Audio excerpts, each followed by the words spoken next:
Hi, and welcome back as we continue our exploration through some lab topics. And in this video, we're going to be learning about some other structures inside of the heart.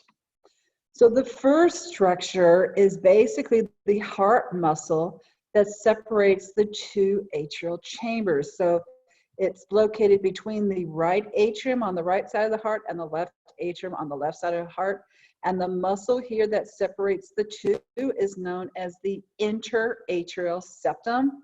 And so when you're looking at a heart model, just put your finger going in from the right side and one coming in from the left side, and where they cannot touch between the two of them, that's where the interatrial septum is.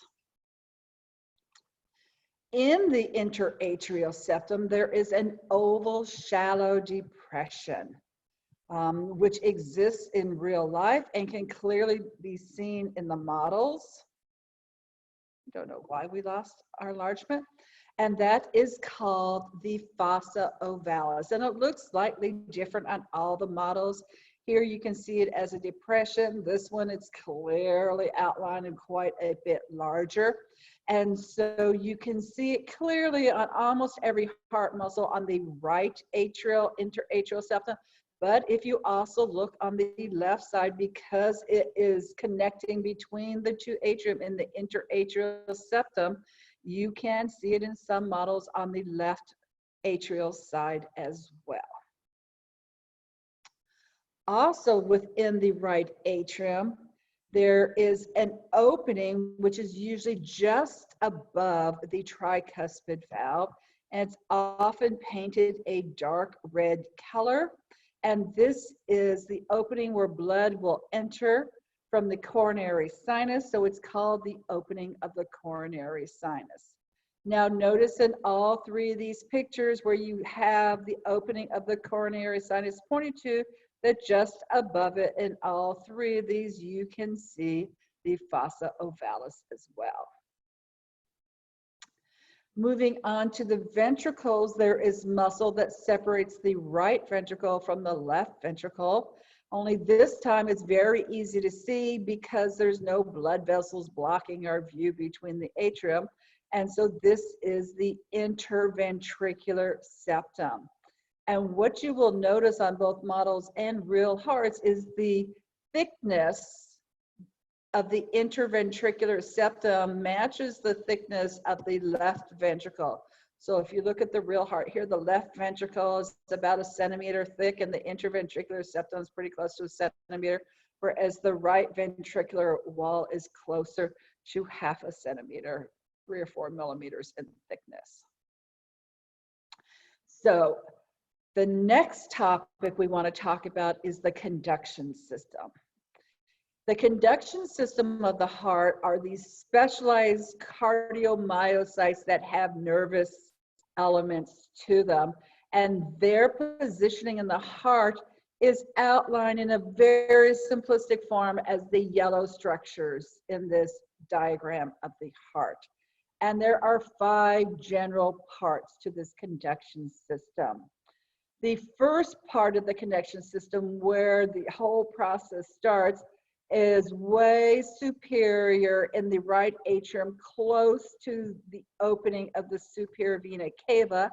And that structure, which is always represented as a blob, a round area, because there's lots of these cells there, is called the sinoatrial node. From there, impulses will travel across both atrium, across the back wall, the side walls, and the front walls, and will also continue going over to the left atrium.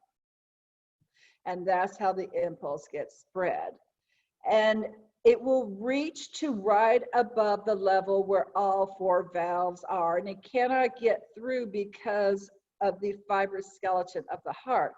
So there is a second accumulation of specialized cells just above the tricuspid valve, which will recognize the impulse and will send out its own impulse, and that is called the atrioventricular node. From the atrioventricular node, the pathway continues in the upper part of the interventricular septum, which basically is back here where you have the atrial and pulmonary valves there, so you can't really see that the septum is there. But in this area, the conduction system component is called the bundle of His. I know it's written like his, as in his and hers, but the guy's name was actually pronounced like hiss, like a snake hisses. Now from the bundle of His, we can see it's going to branch, and the branch which is going to continue down the right side of the interventricular bundle and then go up the lateral side, anterior and posterior of the right ventricle is called the right bundle branch. And in a similar fashion, we have a branch which then travels around the left ventricle, and that's called the left bundle branch. Sticking out from the left and right bundle branches are all these little branches, which in this picture are shown only coming from the outer portions of the heart, and these are known as Purkinje fibers. However, I do want you to realize Purkinje fibers also will come off in the interventricular septum as well. So anything that's coming off of a bundle branch is going to be a Purkinje fiber. And these are all the elements of the conduction system of the heart. And the last thing in this video has to do with blood flow through the heart. So I know we haven't talked the blood vessels yet because that's going to be in a separate section, but I'm going to walk you through this pathway once, and then I suggest you come back after you have studied your blood vessels, come back, walk yourself through it again, and see if you can do it by yourself. So when blood enters the heart from the entire body, it is bringing partially deoxygenated blood and blood that has got lots of carbon dioxide. And so it always enters the heart on the right side, which means we have to have openings in the right atrium. So coming from above the level of the heart, it would enter through the superior vena cava, and from below the diaphragm, because the heart sits on the diaphragm, it would come through the inferior vena cava, and both of those would then dump blood into the right atrium. And this is the pathway as if pretend you were one red blood cell. This is how you would travel through the heart. This is not the way that the heart contracts. So it's not doing the right atrium first, and then this one, and then this one, and then this one. As far as how the heart contracts, you will learn that in lecture. I am just giving you the pathway as if you were a red blood cell returning to the heart. So if you're coming from the arm or the brain, you would come through the superior vena cava. If you're coming from the abdomen or the toes, you would come through the inferior vena cava. You're in the right atrium, you would then pass through the tricuspid valve into the right ventricle. From the right ventricle, you would exit out through the pulmonary valve into what is called the pulmonary trunk. From the pulmonary trunk, you have to make a decision. Do I want to go right? Do I want to go left?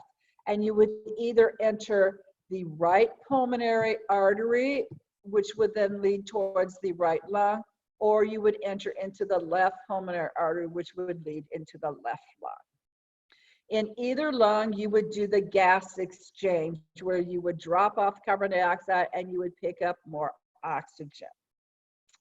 And then you would leave the lungs through pulmonary veins. And we have two pulmonary veins that come from each lung. So from the right lung, you would enter from either of these two pulmonary veins, which then are dropping blood into the left atrium. You're not going back into the right side of the heart, because if you went back to the right side of the heart, all you would do is loop between the heart and the lungs, and the heart and the lungs. You would never go out to the body.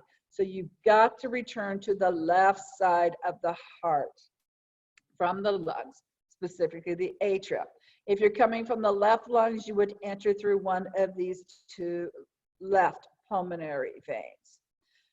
Once you're in the left atrium, you will pass through the mitral valve to enter the left ventricle, and from the left ventricle, you will pass through the aortic valve to reach the aorta, specifically the part of the aorta that's going in an upward direction. And we will continue on The rest of the pathway, you can either go through one of the branches here in the arch or continue down and any of the other blood vessels. So I'm going to go ahead and stop here, and we will pick up next to discuss the blood vessels that are attached to the heart. Thank you for your work, and I'll see you again soon.